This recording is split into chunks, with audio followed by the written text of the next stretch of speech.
عمر بن عبدالعزیز 3 بر اعظم پر حکومت کی. عمر بن عبدالعزیز، بنو امیہ، مروان. عمر بن عبدالعزیز نے اپنے آپ کو قربان کیا اللہ کے لیے، حکومت کو پاؤں کے تلے رکھا اور اللہ کی رضا کو سامنے رکھا. کیسی سلطنت کی؟ جب گورنر تھے تو 60 اونٹوں پہ سامان چلتا تھا. جب امیر المومنین بنے تو بچے کہنے لگے ماں سے، بچے بچیاں 12 تھے، ماں سے کہنے لگے کہ عید کا موقع آ رہا ہے، ابا سے کہو ہمیں نئے کپڑے تو لے کر دیں.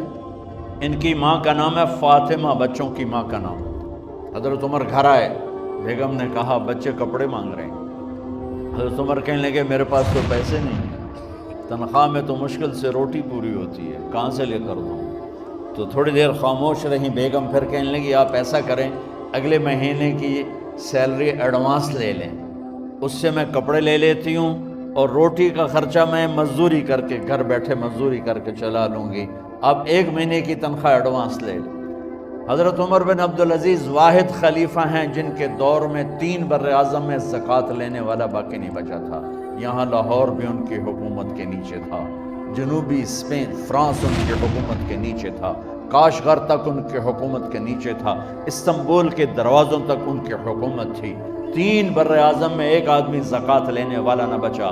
اور اپنا حال یہ ہے کہ بیگم سے کہہ رہے ہیں پیسے کوئی نہیں، کپڑے کہاں سے لے کر دوں؟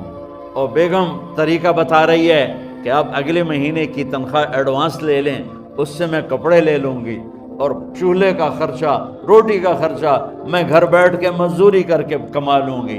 تو حضرت عمر کہنے لگے ہاں یہ ٹھیک ہے. باہر آئے وزیر خزانہ مزاحم، انہیں بلایا کہ بھائی ہمیں اگلے مہینے کی تنخواہ ایڈوانس چاہیے. اس نے کاغذ قلم آگے رکھ دیا، کہا حضرت اب مجھے لکھ کے دے دیں، آپ 1 ماہ زندہ رہیں گے، میں آپ کو تنخواہ دے دیتا ہوں. چپ کر کے اٹھے، ایک لفظ نہیں بولے.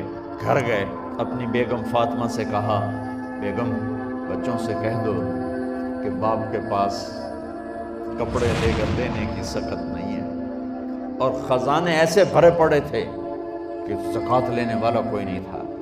عید کی نماز ہوئی، نماز کے بعد جب ساری فیملی ملنے آئی اور بچے بھی ملنے آئے تو ان کو دیکھ کر ان کی آنکھوں میں آنسو آ گئے.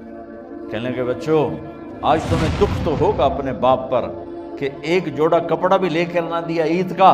تو ان کے ایک بیٹے نے کہا ابا جان آج ہم بڑے خوش ہیں، ہمارا سر اونچا ہے کہ ہمارے باپ نے مسلمانوں کے مال پہ ڈاکہ نہیں ڈالا. یہ ان کا طرز حکومت تھا، اس طرح انہوں نے حکومت کی. گھر میں تشریف لائے تو بیٹیوں سے بات کی تو انہوں نے منہ پہ سے دوپٹہ رکھا ہوا. تو فرمانے لگے کپڑا تو ہٹاؤ، دوپٹہ کیوں رکھا ہوا ہے؟ تو گھر کی خادمہ زور زور سے رونے لگی، کہنے لگی امیر المومنین آج آپ کی بیٹیوں نے کچا پیاز توڑ کے روٹی کھائی ہے تو وہ اس کی بو ہے منہ میں، آپ کو بو سے نفرت ہے اس لیے منہ پہ کپڑا رکھ لیا ہے. تو حضرت عمر اتنا روئے کہ ان کی داڑھی تر ہو گئی. کہنے لگے آخر میں جب تھوڑا آسرے میں آئے کہا میری بیٹیوں تمہارا باپ تمہیں بڑے اچھے کھانے کھلا سکتا ہے لیکن میں جہنم کو برداشت نہیں کر سکتا. اب مرنے کا وقت آ گیا. جب وہ گورنر تھے تو 60 اونٹوں پہ ان کا سامان چلتا تھا، اور جب وہ امیر المومنین بنے تو عیادت کے لیے لوگ آ رہے تھے تو سالے عیادت کے لیے آئے. فاطمہ کے بھائی کپڑے دیکھیں امیر المومنین کے تو بہن کو ایک طرف کر کے فرمایا، کہنے لگے امیر المومنین کے کپڑے تبدیل کروا دو، لوگ پوچھنے آ رہے ہیں تو میلے کپڑے اچھا نہیں لگتا. کہا جی بھائی کرواتی ہوں. اگلے دن جب وہ حال پوچھنے آئے تو پھر وہی کپڑے تھے تو انہوں نے ان کو الگ جا کر کہا بہن میں نے تمہیں کہا تھا کپڑے بدلوا دیتی، کیوں نہیں بدلوائے؟ تو وہ رونے لگی، کہنے لگی کہاں سے بدلواؤں، جوڑا ہی ایک، اور حکومت کتنی تھی 3 بر اعظم کی.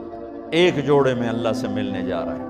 جب ان کی موت کا وقت قریب آیا تو انہوں نے رجا بن حیوہ کو بلایا، ان سے فرمانے لگے سنو میں نے 3 بادشاہوں کو قبر میں اتارا لیکن ان کے کفن کی گرہ کو جب کھول کے دیکھا تو ان کے چہرے قبلے سے ہٹ چکے تھے، وہ رنگ ان کے کالے پڑ چکے تھے.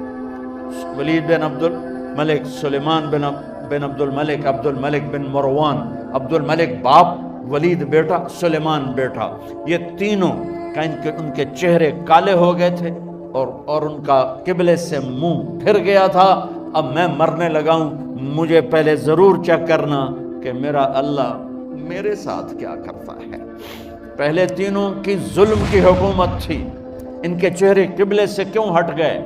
آپ کو عجب بات بتاؤں، ولید بن عبد الملک روزانہ تہجد میں کھڑے ہو کے 10 سپارے پڑھتا تھا، 10 سپاروں کی تلاوت تہجد میں کرتا تھا کھڑے ہو کے۔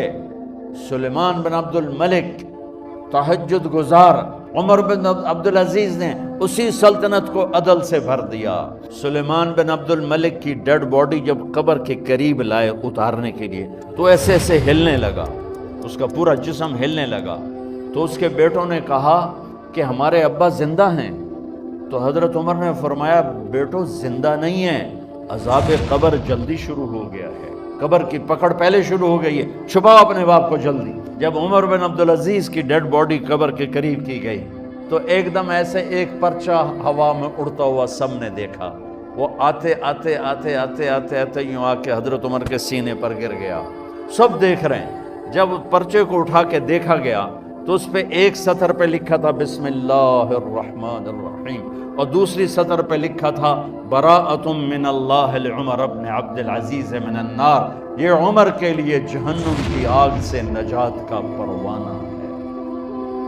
3 بر اعظم کی سلطنت لے کر وہ جنت کا پروانہ لے کر دنیا سے گئے۔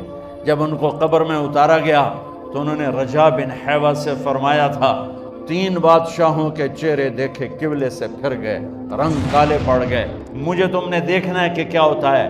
تو رجا فرماتے ہیں جب میں قبر میں اترا اور ان کے کفن کی گرہ کو کھول کے دیکھا تو چہرہ قبلے کی طرف فکس تھا، اور مجھے یوں لگا جیسے 14ویں رات کا چاند قبر میں اتر آیا۔ اللہ کو اپنی منزل بناؤ، اللہ کو اپنی منزل بناؤ، اللہ کو اپنی منزل بناؤ۔